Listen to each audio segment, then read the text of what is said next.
مش هو ده القرآن يا جماعة اللي الملايين بيموتوا نفسهم عشان يحفظوه؟ مش هو ده القرآن اللي الناس بتقرأه ليل نهار؟ محدش ابدا بيتفكر في معاني الايات دي، في معاني ليه الله عز وجل انزل القرآن الكريم، وايه الفرق ما بين الاهداف دي وما بين واقعنا على ارض الواقع. طب ايه اللي حصل يا جماعة؟ الفرق الكبير ده بين الواقع وبين الاهداف ايه اللي خلاه كده؟ الحقيقة يا جماعة الموضوع ليه ابعاد كتيرة جدا، سياسية واعلامية وطبائع الناس، لكن يهمنا هنا نذكر بعض الحاجات المهمة جدا. أول حاجة يا جماعة إن في هنا حقيقة فعلا مروعة جدا، إن ده يا جماعة النموذج المسموح بانتشاره عن التعامل مع القرآن. يعني لازم اللي ينشر للناس في التعامل مع القرآن إن القرآن ده كتاب حلو كده وكتاب بركة كده، وإن احنا بنشغله في المياتم بس وفي الجنازات بس.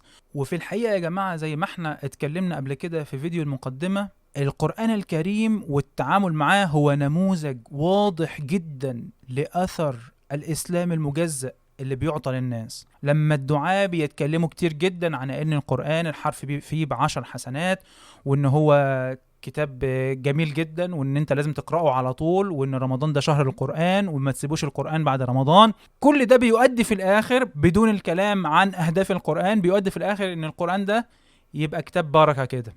نحطه بقى في العربيات، ايه ده انت راكب العربية من غير ما تحط المصحف؟ يا نهارك انت مش عارف ممكن يحصل لك ايه. وبعدين بقى نجيب القرآن كده نحطه في البيت بقى في حتة شيك كده، ونجيبه يمين شوية وبعدين نرجع نجيبه شمال شوية. إيه كويس كده يا جماعة، مظبوط الكادر كده حلو. او نشغله في الاستباحة، او نجيب مقرئ ونقول له اقرأ لنا ربع قرآن كده حلو وربعين قرآن في العزا. شايفين يا جماعة الأثر عامل ازاي؟ شايفين أثر إعطاء جزء من معاني القرآن وأهداف القرآن على الناس شكله عامل ازاي؟ نلاقي كمان القرآن بيتعمل مسابقات.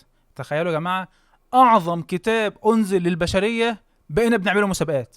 والله شيء مخزي يا جماعة، شيء مخجل إن احنا وصلنا لهذا التعامل مع القرآن الكريم. وتلاقي بقى عادي جدا تعمل مسابقات. الدولة بتحارب الإسلام علنا، عايزين تعملوا مسابقات قرآن؟ اعملوا، توكلوا على الله. هات يا ابني ناس من كل الدول العالم وتعالوا عندنا احنا هنا اعملوا مسابقات واحنا عايزينكم تكلموا الناس ازاي ان الحرف ب10 حسنات. الناس يا جماعة محتاجة، لكن يحكم لا، ارجع. احنا عايزينه بس كده للشياكة للبركة. يبقى اول حاجة يا جماعة لازم نحطها في ذهننا ان القرآن مسموح بالتعامل معاه على مستوى العالم في اطار معين، غير هذا الاطار غير مسموح. الراشدون.